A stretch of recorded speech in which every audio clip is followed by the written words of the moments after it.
오늘 우리가 함께 하실 말씀은 우리 갈라디아서 말씀입니다. 갈라디아서 5장 16절로부터 23절까지 말씀입니다. 갈라디아서 5장 16절로부터 23절까지 말씀, 우리 한 절씩 교독하도록 하겠습니다. 제가 먼저 16절 말씀 읽도록 하겠습니다. 내가 이르노니 너희는 성령을 좇아 행하라. 그리하면 육체의 욕심을 이루지 아니하니라. 육체의 소욕은 성령을 거스르고 성령의 소욕은 육체를 거스르나니 이 둘이 서로 대적함으로 너희의 원하는 것을 하지 못하게 하려 함이니라. 너희가 만일 성령의 인도하시는 바가 되면 율법 아래 있지 아니하리라. 육체의 일은 현저하니 곧 음행과 더러운 것과 호색과 우상숭배와 술수와 원수를 맺는 것과 분쟁과 시기와 분냄과 당짓는 것과 불리함과 이단과 투기와 술취함과 방탕함과 또 그와 같은 것들이다. 전에 너희에게 경계한 것 같이 경계하노니 이런 일을 하는 자들은 하나님의 나라를 유업으로 받지 못할 것이요 오직 성령의 열매는 사랑과 희락과 화평과 오래 참음과 자비와 양성과 충성과 온유와 절제니 이 같은 것을 금지할 법이 없느니라. 아멘. 어릴 적에 시골에 할아버지 댁에 가면 살구나무와 감나무가 있었습니다. 물론 시골에 가면 살구나무와 감나무 외에도 마당에 여러 나무가 심겨져 있었습니다. 하지만 그럼에도 불구하고 저는 살구나무와 감나무만을 기억합니다. 왜 그러냐 하면 바로 그 나무에서 열리는 열매를 따먹었기 때문에 그렇습니다. 살구가 열리면 살구를 먹고, 그 다음에 감이 열리면은 뭐 뜰분 감도 먹기도 하고, 나중에 홍시를 만들어서 먹기도 했던 그런 어떤 생생한 기억이 있기 때문에 그 두 나무만 기억에 남아 있는 것 같습니다. 열매라고 하는 것은 참 좋은 것입니다. 예전에 제가 그 검단에 있을 때에 텃밭에 농사를 잠깐 지어본 적이 있습니다. 뭐 농사라고 얘기하면 너무 민망한 그런 것들을 지었습니다. 그 교회 앞에 땅이 한 200평가량이 있었는데 주인이 오더니만 여기다 이제 농사를 지으라고 그러는 거예요. 저희가 조금 이렇게 짓고 있으니까 다 하라고 이렇게 얘기를 하더라고요. 그 검단이 신도시 때문에 이제 보상이 들어와야 되는데 황무지로 있느니 그렇게 텃밭이라도 가꾸고 있으면 뭔가 조금이라도 더 유익이 있지 않을까 이렇게 생각을 해가지고 땅 주인이 바깥에 있었거든요. 그 근처에 살지 않고. 그랬더니 농사 지으라고 하는 것이었습니다. 그래서 그게 200평이요. 텃밭으로 짓기에는 굉장히 큰 평수예요. 다 하지도 못하고 그 반만 가지고 하는데도 삽하고 뭐 호미 가지고 되는 그런 스케일은 아니었습니다. 그래서 경운기는 아니고 복합기라고 하는 게 경운기보다 조그만 것이 있어요. 그걸로 이렇게 밭을 뒤집고 갈고 또 퇴비도 뿌리고 뭐 이렇게 했던 기억이 있습니다. 근데 이게 땅 갈아엎고 삽질하는 게요. 보통 우리가 뭐 얘기할 때 삽질한다 이렇게 얘기하잖아요. 그 말이 왜 나왔냐면 정말 그 말이 나온 이유를 알겠어요. 이렇게 삽을 이렇게 좀 푹 퍼가지고 이렇게 딱 제껴야 되는데 한 삽이 다 안 퍼지는 거예요. 그러니까 그리고 나서 그 삽질을 하루 종일 하고 나면은 그 다음 날은 뭐 완전히 일어나지도 못하고 그냥 뻗어 있는 그런 상태가 되는 것입니다. 그래서 봄에 하루는 결단을 하고 이 밭을 뒤집어 엎는다 마음을 먹고 하루 이제 뒤집어 엎고 그 다음 날은 이제 뻗어 있는 그런 결단을 했습니다. 그런데 이 모든 수고와 고통을 다 잊게 해주는 때가 언제냐면 열매가 맺히기 시작하면 이 모든 수고와 고통을 다 잊게 됩니다. 뭐 제일 먼저 이제 따먹을 수 있는 게 상추 금방 크니까 상추 따먹을 수 있고 고추 열리게 되고 오이 열리게 되면 금방 그런 일들이 언제 있었느냐 싶을 정도로 다 잊어버리게 됩니다. 그리고 또 우리 앞에 그 교회 앞에 농수로가 흐르고 있었어요. 이 한강으로부터 오는 한강물이 흘렀던 거죠. 그러니까 그건 농사 때만 이렇게 흘려 보내주는 거예요. 그러니까 이게 물이 어떤 때는 흐르고 어떤 때는 흐르지 않고 그렇거든요. 근데 이제 가뭄이 들어도 이 물은 언제나 흐르고 있기 때문에 그 물로 이렇게 펌프로 대가지고 물을 주는 겁니다. 그러면 가뭄이 들 때가 더 좋아요. 왜냐하면 우리는 물을 실컷 줄 수 있고 그렇기 때문에 다른 데는 잘 안 되는데 우리는 그건 잘 되니까 완전 넓으신 뽀죠. 그래가지고 가물어도 잘 되는 그렇게 해서 먹었습니다. 그러니까 열매를 따먹으면 뭔가 고통스러웠던 것, 힘들었던 그런 모든 것들을 다 잊게 되는 것 같아요. 그래서 이제 그때 생각했던 것이 뭐냐면 내가 책을 한 권 내야 되겠다라고 생각했었어요. 그래서 제목을 텃밭 영성 이렇게 해가지고 제목을 이렇게 써가지고 글을 써야 되겠다라는 생각을 했어요. 왜냐하면 우리가 이렇게 신앙생활 하는 게 굉장히 농사 짓는 것하고 비슷하거든요. 목회라는 거 특히 그래요. 가만히 보면 우리가 정말 어떤 그 묘종을 갖다가 심잖아요. 모종을 갖다 심으면 정말 그것만 잘 크기를 원하는데 그 옆에 있는 잡초들은 갖다 심지도 않았는데도 얼마나 무성하게 자라는지 몰라요. 잠깐만 방심하면 여기가 잡초밭인지 뭘 심어놨는지 도저히 모릅니다. 그리고 나서 그대로 방치하잖아요. 그럼 아예 따먹을 수 없는 정도로 아주 풍성하게 퇴비 뿌려놨죠. 그러니까 그냥 이 잡초들이 그냥 저 키보다 더 크게 자라는 그러는 것을 경험했습니다. 또 성경에 보면은요, 우리 신앙생활이라는 것도 열매로 또 열매 맺는 것으로 표현한 구절들이 굉장히 많이 있습니다. 그렇기 때문에 실제적으로 이렇게 농사 짓는 것들이 우리 영성에 굉장히 유익해요. 산상수훈의 말씀에 보면 예수님께서도 그렇게 말씀하시잖아요. 뭐라고 말씀하십니까? 그의 열매로 그들을 알리라 라고 이렇게 말씀을 하십니다. 저도 비슷해요. 왜냐하면은 이 나무만 보고 그것이 무슨 나무인지 잘 모르는데 열매가 열리면 이게 감나무구나 이렇게 아는 것. 예수님께서 그렇게 얘기하신 건 아니죠. 아니지만 그들의 열매로 그를 알리라 라고 말씀하셨어요. 우리가 잘 아는 말씀 요한복음 15장에도 뭐라고 말씀하시죠? 나는 포도나무요 너희는 가지니 저가 내 안에 내가 저 안에 있으면 이 사람은 과실을 많이 맺나니 나를 떠나서는 너희가 아무것도 할 수 없음이라 라고 이렇게 말씀하심으로 말미암아 바로 우리 신앙생활은 열매와 열매 맺는 것과 굉장히 밀접한 관계를 가지고 있다는 것을 우리는 알 수 있는 것입니다. 오늘 우리가 읽은 본문 말씀도 마찬가지다라고 생각을 합니다. 우리가 성령의 열매, 이렇게 성령의 열매라고 하니까 어떤 것일까라고 하는 것 우리 생각하게 되지만 바로 우리가 성령님과 어떤 관계를 맺느냐에 따라서 우리가 어떤 열매를 맺게 되느냐 하는 것을 우리에게 말씀해 주시고 계시는 것이에요. 바로 성령님과의 관계가, 올바른 관계가 바로 너희의 신앙생활 가운데의 열매다 라고 우리에게 이렇게 말씀하시는 것과 같은 것일 것입니다. 그래서 오늘 갈라디아서의 이 본문 말씀은 우리가 성령님과 어떤 관계를 맺느냐에 따라서 너희는 이런 열매를 맺게 될 것이고 저런 열매를 맺게 될 것이다 라고 말씀하고 있는 것과 마찬가지입니다. 그러니까 우리가 신앙생활하면서 잘 봐야 되겠죠. 내 삶의 모습을 보면서 내가 지금 어떤 열매를 맺고 있는가 하는 것을 잘 보아야 합니다. 물론 내가 어떤 열매를 맺고 있는가 하는 것을 예수님이 먼저 보시겠죠. 왜냐하면 예수님께서 우리를 열매로 판단하신다라고 했으니까 우리를 먼저 보시겠지만 우리도 스스로를 돌보아야 합니다. 그래서 어떤 열매를 맺고 있는가 하는 것을 바라보면서 내가 성령님과 이런 관계를 맺고 있구나, 내가 지금 신앙생활을 잘 하고 있구나 하는 것을 우리는 알아야 하는 것입니다. 또한 그 관계를 아는 것에만 그치는 것이 아니라 정말 그 아름다운 열매들, 성령의 열매들을 맺기 위해서 언제나 힘쓰는 그런 어떤 노력해야 되는 그것을 우리에게 또한 말씀해 주시고 계십니다.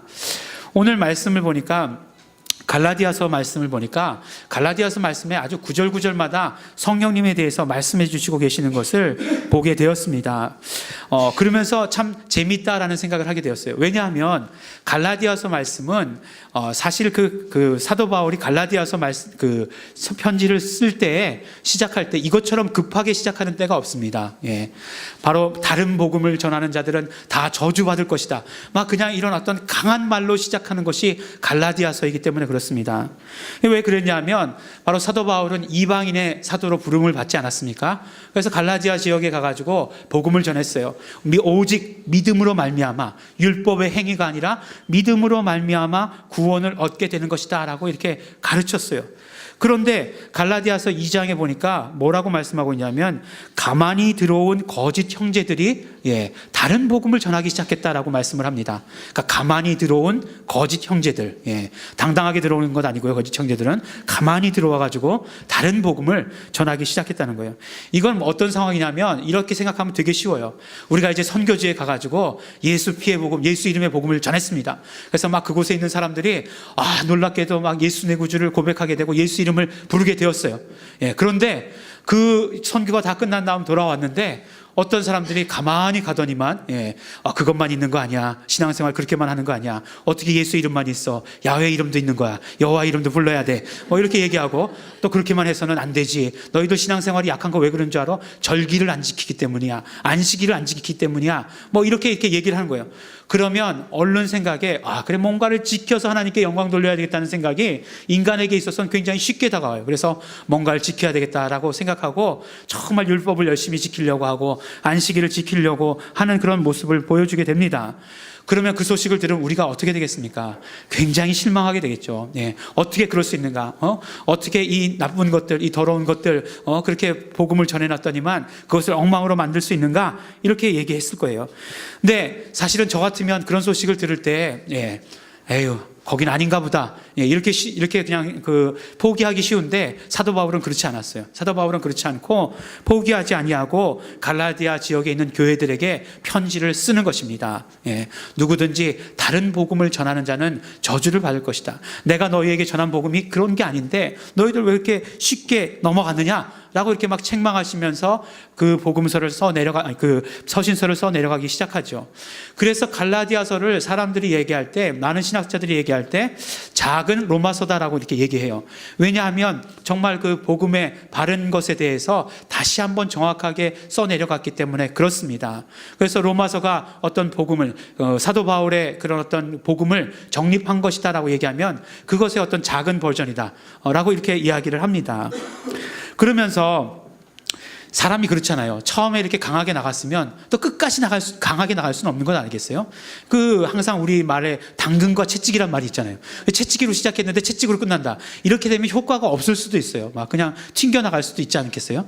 그래서 그 다음에 이제 사도 바울의 그 표현하는 것을 보면, 갈라디아서를 읽어보면 약간 처음에 했던 그 어조와는 달리 그 다음에는 아주 부드럽게 중간 이하를 넘어가면서 부드럽게 얘기하시는 것을 볼 수 있습니다. 그렇게 부드럽게 얘기하시기 시작하면서 계속해서 나오시는 말씀이 뭐냐면 성령으로 라고 하는 그 말씀이 계속해서 나오는 것을 바라볼 수 있게 되는 것입니다. 그러니까 우리의 신앙생활이라고 하는 것은 성령님의 인도를 받아야 되는 것이다. 너희들 우리가 복음을 들었지만 그렇게 너희가 잘 깨달은 것 같지만 결국 성령님의 인도하심을 받지 않으면 안 된다. 성령의 열매를 맺는 삶을 살아야 된다 라고 이렇게 말씀을 하기 시작한 것입니다. 그래서 성령에 대한 많은 말씀들을 해주시고 계시는 것이고, 우리가 신앙생활할 때 그렇게 성령님과 밀접한 관계 가운데에서 신앙생활하는 것이다 라고 우리에게 말씀해 주시고 계시는 것입니다. 그래서 갈라디아서 3장을 시작할 때 보면 이렇게 말씀하세요. 너희가 이같이 어리석으냐?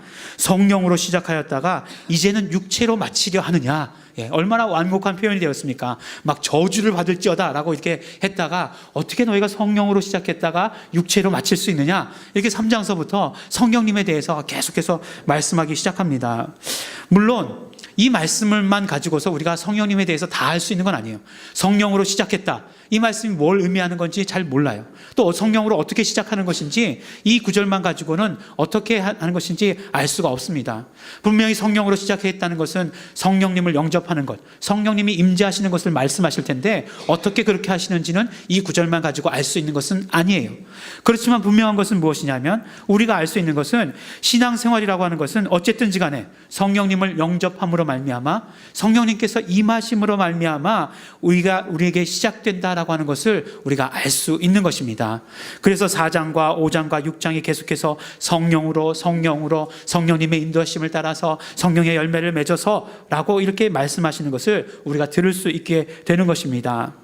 오늘은 그래서요, 우리 성령의 열매에 대해서 우리가 함께 알아보자고 했으니까 성령의 열매가 무엇을 말씀하시는 것인지에 대해서 우리가 함께 알아보도록 하겠습니다. 첫 번째로 성령의 열매라고 하는 것은 성령님이 간절히 원하시는 것이 성령의 열매입니다. 물론 보면 오늘 말씀 가운데 성령의 열매가 9가지라고 얘기하진 않았지만 다 세잖아요. 또 외울 때요, 이렇게 외우면 쉬워요. 사랑, 희락, 화평, 오래 참은 자비, 양선, 충성, 온유, 절제. 이렇게 세 가지씩 떨어져서 외우면 되게 쉽습니다. 지난주에 성령의 은사 몇 가지였죠? 9가지. 항상 성령과 은사 열매는 구종 세트로 나오는 것, 우리가 볼 수 있는 것이죠. 그렇지만 이렇게 얘기할 수도 있지만 먼저 근본적으로 이렇게 얘기할 수 있을 것 같아요. 열매라고 하는 것이 무엇이냐면, 열매라고 하는 것은 나무의 뿌리로부터 올라오는 진액의 결정체가 열매예요. 그렇죠? 제가 처음에 텃밭 가꾸는 얘기를 드렸었는데 한 번은 뭔가 심어놓고 하나도 단 한 개도 열매를 못 먹었던 그런 적이 있었습니다. 뭐냐면 방울토마토를 심어놨을 때 그랬었어요. 이 방울토마토 모종을 갖다 심어놓으니까 굉장히 잘 자라더라고요. 예, 그래가지고 이게 뭐 퍼지고 이게 크는 게 잘 크더라고요. 그래서 이야, 참 어떻게 생각하면 보기에 좋았더라, 뭐 이렇게 그런 말씀 있잖아요. 그래서 참 보고 있었어요. 근데 우리 밭을 항상 이렇게 지나다니시는 농부 할머니가 계셨습니다. 네, 할머니가 지나가실 때마다 그냥 지나가시면 좋으신데 꼭 한마디씩 훈수를 하세요. 뭐냐면 열심히 이제 밭을 갈고 있으면 아유, 뭐 이렇게 힘들게 밭을 갈어, 사서 먹어, 이렇게 얘기를 하시는 거예요. 그 말이 절대적으로 옳아요. 뭐 모종값, 뭐 이렇게 뭐 연료비, 뭐 이렇게 다 해서 생각해 보면 사서 먹는 게 훨씬 쌉니다. 그렇지만 또 담임 목사가 우리 점심을, 교회의 점심을 유기농으로 먹는다, 이런 어떤 그런 자부심 때문에 늘 하여간 이게 했던 거죠. 매년 했던 것이죠. 그리고 보니까 그 주변의 분들을 보니까 땅을 단 한 평이라도, 단 요만 손바닥만 하는 땅이라도 있으면 놀리지를 않더라고요. 사람들이 다 거기다 뭘 심고서 뭘 가꾸고 하더라고요. 그러니까 그냥 놀려놓는 것 자체가 뭔가 이렇게 죄악 같은 그런 느낌이 들었어요. 그래서 이제 열심히 했습니다. 근데 이제 방울토마토가 이렇게 쫙 멋지게 자라니까 그게 이제 난 보기에 좋았는데 할머니가 지나가시면서 딱 그러시는 거예요. 그거 그렇게 해서는 안 돼. 딱 가지치기를 해줘야 된다는 거예요. 가지치기를. 그래서 뭔가 이렇게 가지치기 얘기는 들어본 것 같아요. 예. 가지치기 얘기는 들어본 것 같은데 어떻게 하는지 몰랐죠. 근데 토마토 가지치기가 그렇게 쉽지 않더라고요. 고추는 쉬웠는데 토마토는 좀 어려웠어요. 근데 얘기를 이렇게 뭐라고 하셨는데 농사라는 게 얘기를 듣고만 됩니까? 근데 얘기를 듣고서 이제 자신 있게 해보자 그러고 이제 막 잘랐어요. 막 자르다가 보니까 다 잘랐어요. 예. 다 자르고 어떤 건 뭐 꺾여지기도 하고, 그러니까 어떻게 되냐면은 토마토가 하나도 안 열리는 거예요. 하나도 안 열리고 그 보기에 좋았더라 하는 것들이 다 뼈대만 앙상하게 되는, 그런 일들이 일어나게 되었습니다. 그걸 보면서 뿌리로부터 올라가는 진액의 맥을 다 끊어놓으면 열매는 없는 거예요. 뿌리로부터 올라가는 진액의 결정체가 바로 열매가 되는 것입니다. 근데 오늘 말씀에 보면 이런 말씀이 있어요. 17절 말씀에 보면 육체의 소욕은 성령을 거스르고 성령의 소욕은 육체를 거스르나니 라고 이렇게 말씀하고 있습니다. 이 소욕이라고 이렇게 명사형으로 썼지만 그러나 그 헬라어 성경을 보면은 동사형으로 써져 있어요. 그러니까 뭐 어떤 뜻이냐면 간절히 원하다. 그러니까 성령님께서 간절히 원하다, 매우 갈망하다 라는 그런 어떤 뜻으로 쓰인 것이에요. 그러니까 뭐냐면 성령님께서 매우 원하시고 갈망하시는 그것들이 매일매일의 삶 가운데서 진액으로 올라왔을 때에 그것이 열매가 된다는 거예요. 그게 바로 성령의 열매입니다. 그러니까 어떻게 얘기할 수 있냐면 성령의 열매와 성령께서 소원하시는 것이 다르지 않다라고 이렇게 얘기할 수 있는 거예요. 왜냐하면 열매라는 것은 진액이기 때문에 그렇습니다. 그러니까 매일매일의 우리의 삶 가운데서 성령님께서 간절히 원하시는 것들이 우리의 삶 가운데서 이루어질 때 우리는 그 성령의 열매를 맺게 되는 것이다 라고 이렇게 말씀하는 것이에요. 그러니까 가만히 보면 우리가 이제 슈퍼마켓에 가가지고 돈 주고 뭘 사 먹어 버릇을 해서 그런지 신앙생활에도 열매도 그냥 얻는 것이다 라고 이렇게 생각할 때가 너무나 많이 있습니다. 그러니까 뭐 뿌리에서부터 올라오는 진액은 관계없이 그냥 사랑의 열매가 맺혔으면 좋겠고, 어느 날 한순간에 뚝 떨어졌으면 좋겠고, 어느 날 한순간에 기쁨의 열매가 뚝 떨어졌으면 좋겠고 하는 것들이 우리의 마음입니다. 하지만 정말 그 나무라는 것을 보면 씨가 심겨져 가지고 그것이 발화를 해서 잎이 생기기 시작해서부터 계속해서 뿌리에서부터 이제는 진액이 올라가는 것, 그래야 열매가 맺히는 것을 바라볼 때 우리의 삶도 성령님께서 간절히 원하시는 것들을 이루어가는 삶이 되어야 된다라고 말씀해 주시고 계십니다. 그래서 17절에는 성령님께서 원하시는 것, 소욕이라고 말씀하고 계시고 18절에 가면은 성령의 인도하시는 바다 라고 이렇게 말씀해 주시고 계시는 것입니다. 그런데 이것들이요, 가만히 생각해 보면 그냥 어느 날 일주일에 한 번만 성령님의 진액이 올라와요. 그럼 우리 열매 맺을 수 있을까요? 가만히 생각해 보면 일주일에 한 번 성령의 진액이 올라오는 것을 가지고는 겨우 목숨 유지나 하지 않을까라는 그런 생각을 해보게 돼요. 만약에 한 달에 한 번만 성령의 진액이 이렇게 쭉 올라온다, 살 수 있을까요? 간당간당할 것 같아요. 분기에 한 번씩만 선기에 성령의 어떤 진액이 올라온다, 내가 성령님의 인도하심 받는다, 성령님을 따라 산다 라고 하면 어떻게 될까요?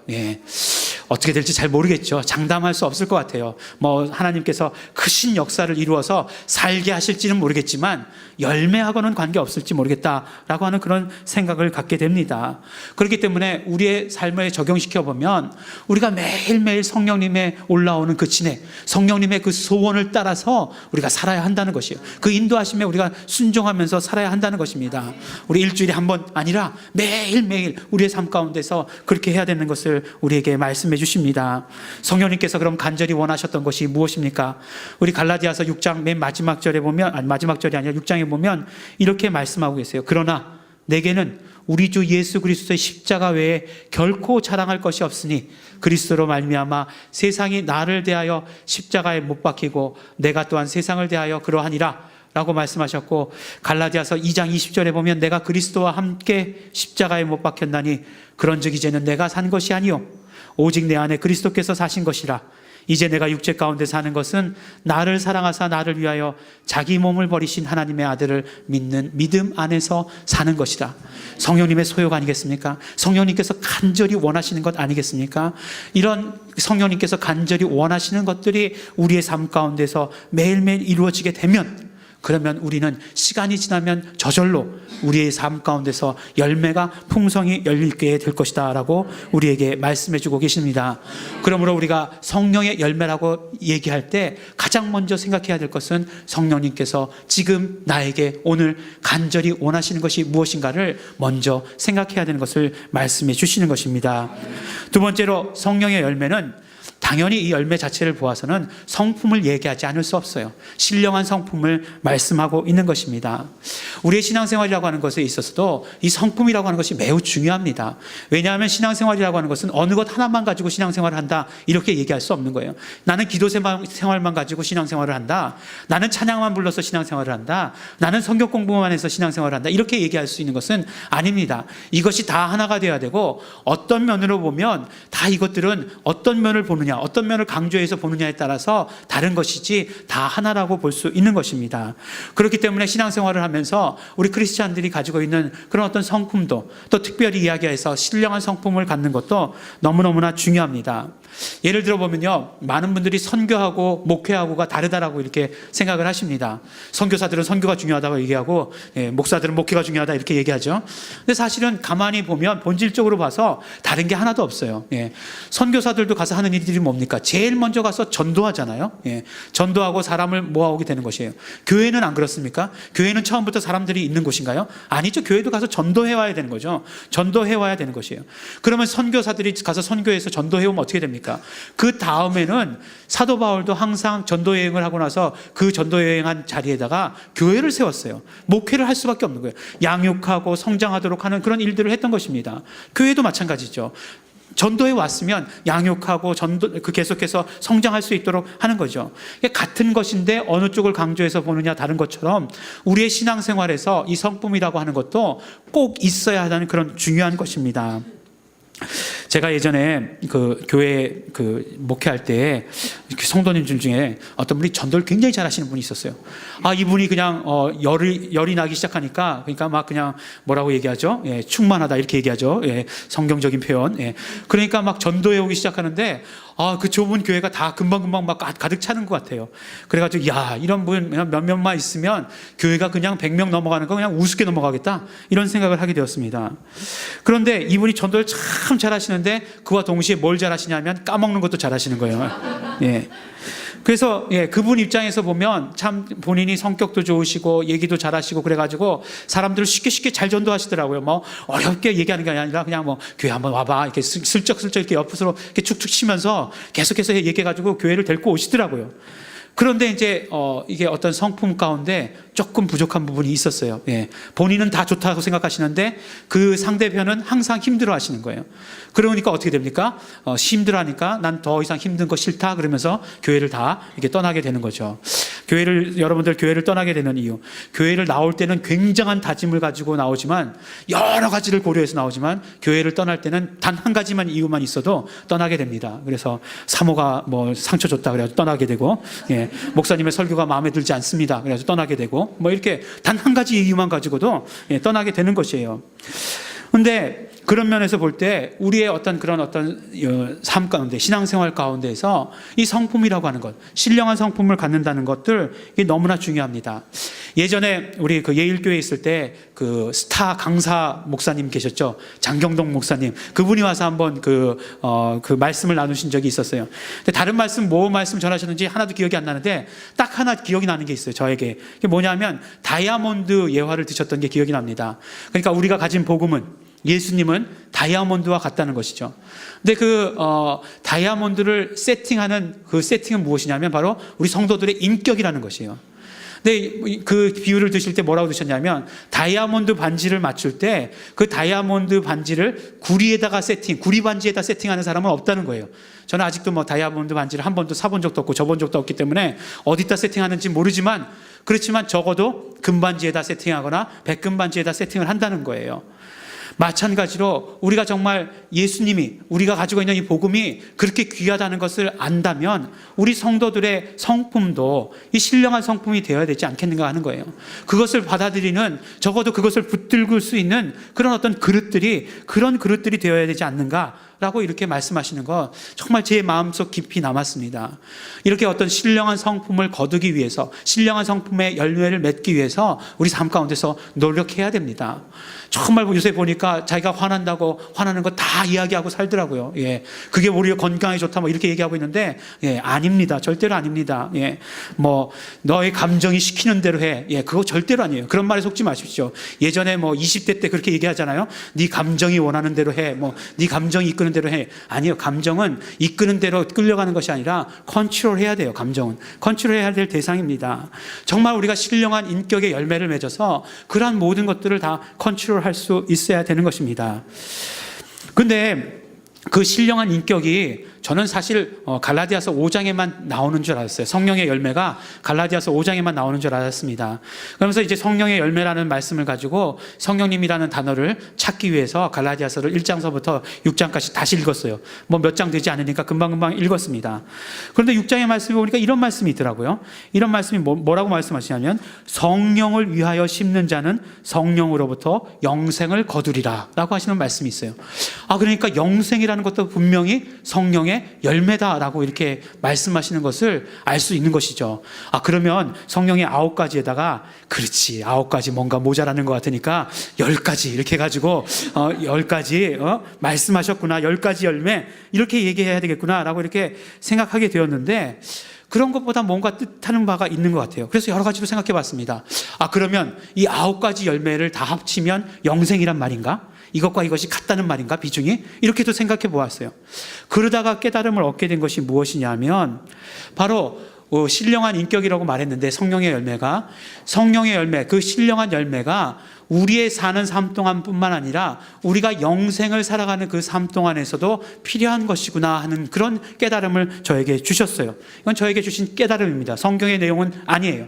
정말 우리가 영생을 살아가는 데 있어서 지금부터 있었던 그런 어떤 열매들이, 그대로 그 맺혀진 열매들이 그대로 영생의 삶 가운데도 가는구나. 여러분들 지금 내 모습, 내 성격이 그대로 영생까지 가기를 원하시는 분 계십니까? 아니죠. 그런데 실질적으로 성경에서는 내 모습, 내 성격 이대로가 간다라고 말씀하시는 것일지도 모르겠다라는 생각이 들었어요. 그렇다면 어떻게 돼야 되겠느냐? 바로 신령한 열매를 맺는 것은 나의 어떤 선택의 문제가 아니라 반드시 성령의 신령한 열매들을 맺어야 되겠다. 신령한 인격들이 나에게 이루어져야 되겠다라고 하는 것을 우리에게 말씀해 주시는 것이고, 그렇게 깨닫게 되어야 되겠다라고 생각하는 것입니다. 우리 언젠간 맺겠지. 언젠간 맺겠지. 올해는 아니지만 내년에 맺겠지. 점점 좋아지고 있어. 나의 신앙생활이 점점 좋아지고 있어. 이 상태만 가지고도 안 된다라고 말씀하시는 것 아닌가 하는 거예요. 우리가 정말 신령한 열매를 맺기 위해서 노력해야 된다는 것입니다. 그러면 어떻게 해야 됩니까? 그러면 지금까지 보니까 열매가 없는 것 같을지도 몰라요. 하지만 중요한 것은 지금 오늘서부터 내가 그 신령한 인격을 위해서 성령님의 진액, 정말 성령님께서 원하시는 그 바를 이루려고 노력해야 한다는 것이에요. 성령님의 인도하심을 따라가야 되는 것을 우리에게 말씀해 주시는 것입니다. 그래야 지금부터 이제 진액이 올라가서 시간이 지나면 열매가 맺히게 될 것이다라고 있다라고 말씀해 주시는 것이에요. 오늘 당장 했다고 내일 열매가 있는 것, 그런 거 절대로 아닙니다. 하지만 오늘 하지 않으면 그 언젠가 열매도 못 맺게 된다는 것이에요. 그렇기 때문에 오늘, 내일 꾸준히 우리의 삶 가운데서 성령님이 정말로 원하시는 것이 무엇인가를 우리가 듣고서 그 일들을 해나가야 된다라고 우리에게 말씀해 주시는 것입니다. 교회도 마찬가지죠. 교회도 뭔가 풍성한 것이 있어야 교회에 나오는 것을 좋아합니다. 교회가 가보니까 우리 집보다도 너무너무 못해. 교회 가보니까 사람들이 내가 뭐 정말 내가 이런 곳에 꼭 있어야 되나 그런 생각이 들었어. 그러면 교회 안 나오는 거예요. 근데 정말 사람들이 보니까 교회 가니까 뭔가 풍성해. 사람들이 뭐 잘 사는 것 같지도 않은데 뭔가 풍요로움이 보여. 막 이렇게 되면 그 다음에 교회에 나오게 되는 거예요. 그게 단적인 증거가 뭐냐면 현대 사람들이 풍요로운 것을 좋아하는데 뭐냐면 외적인 풍성함밖에 볼 수 없으니까 큰 교회들을 가는 거예요. 뭔가 풍성해 보이고 뭔가 좋아 보이니까 그런 교회들을 가는 겁니다. 그 교회가 나쁘다는 말씀 절대로 아니에요. 뭔가 하나님께서 이루시는 바가 있는 것 압니다. 저는 큰 교회를 욕하지 않아요. 절대로 큰 교회는 큰 교회 나름대로 하나님께서 역사하심이 있는 것입니다. 그렇지만 정말로 어떤 영적인 풍성함이 있는 것, 갈급한 사람들이라면 그것을 알게 될 거라는 거예요. 그런 사람들은 영적인 풍성함이 있는 교회를 찾게 되어 있어요. 영적인 풍성함이 있으면 교회가 부흥하게 되어 있는 것입니다. 우리 교회가 왜 지난주나 올해나 똑같아? 그런 열매들이 안 보이기 때문에 그런 거예요. 우리 교회에서 아직 열매를 찾기에는 이른 감도 없지 않아 있지만, 그러나 그러한 열매들이 풍성하면 곧 금방 우리 교회가 부흥하게 될 것이고, 교회 일 말입니까? 아니요. 우리 공동체도 마찬가지로 그렇게 열매가 풍성하면 부흥하게 될 것이다 라고 하는 것을 우리에게 말씀해 주시고 계시는 것입니다. 우리가 오늘 성령의 열매를 바라보면서 우리 두 가지를 꼭 기억해야 합니다. 성령의 열매라고 하는 것은 반드시 열매가 있어야 되는 건 맞지만, 그러나 성령님의 그 소원하심이 매일매일 쌓여져 가는 것이 열매라는 사실을 우리는 기억해야 합니다. 또한 그 열매는 우리에게 있어서 영생까지 가지고 가는 신령한 인격인 것을 우리 기억해야 합니다. 그렇기 때문에 어떻습니까? 성령의 열매를 맺는 것은 우리 성도들은 반드시 맺어야 되는 것임을 기억해야 되는 것이고, 또 그 시작은 비록 지금까지는 열매가 없었다 할지라도 또 풍성한 열매가 있는 성도라 하면 그 성도가 그럴다 할지라도 오늘서부터, 지금 이 순간부터 성령님께서 무엇을 원하시는지 성령님의 소원을 따라가야 되는 것을 말씀해 주시고 계시는 것입니다.